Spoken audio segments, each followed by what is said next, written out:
guys, and welcome to Thirsty Thursdays with a Therapist. My name is Jaleisha Gatling. I'm a couples therapist here in New York City, working with couples in private practice to help them unpack the baggage that gets in between their relationships. Now, today's topic on quenching the thirst in your relationship is quality time versus time. Okay, two big differences. It's interesting when couples come in and one maybe feels like they're not getting enough quality time, and the other person feels like, well, we're spending a lot of time together, we spent this whole weekend together, and that to them is quality time.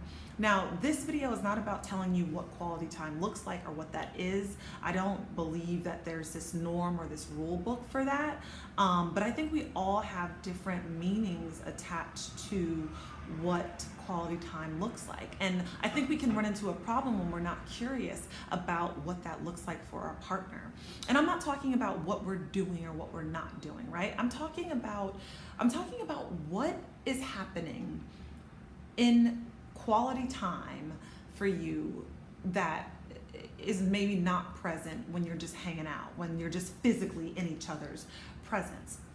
Can you get really clear and specific about what's happening in the environment that makes you feel really connected and close to your partner? That's what quality time essentially is. It's maintaining, cultivating connection, intimacy, feeling close with one another.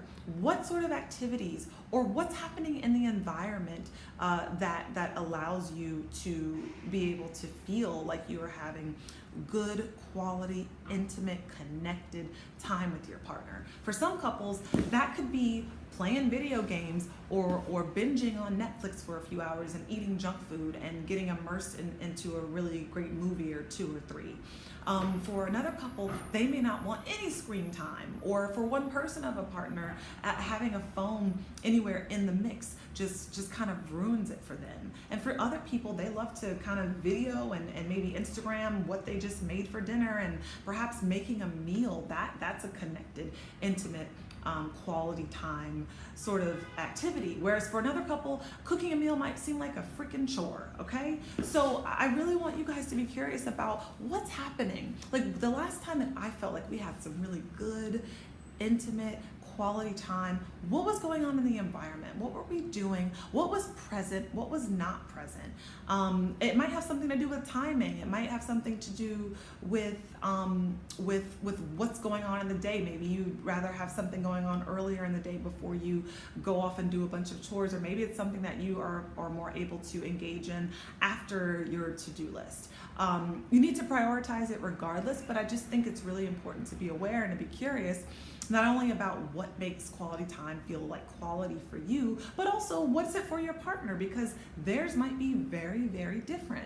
And you want to make space for that, whatever that might be. Maybe your partner feels really close just reading a book in bed with you. Maybe you guys are reading two completely different books, but you're reading for like an hour in bed, not speaking, but immersed in your books. And maybe you connect after about what you read. For some people, maybe that's not quality time. For some people, they want to be talking and making eye contact and having maybe no phones or anything else going on. Like, what does that look like for you? That's ultimately what I want you to ask yourself. And I want you to be really, really specific.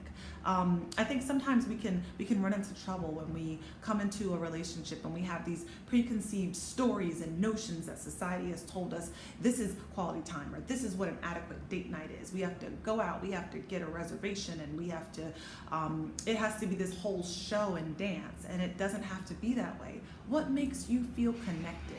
And get really specific with it. I want you guys to think about that. Bring that to your partner. Have a discussion about it. And if you want to explore that further, maybe you're feeling like you're not getting quality time, or maybe one of you feels like you are and one isn't, and there's this contrast that you're not quite able to bridge.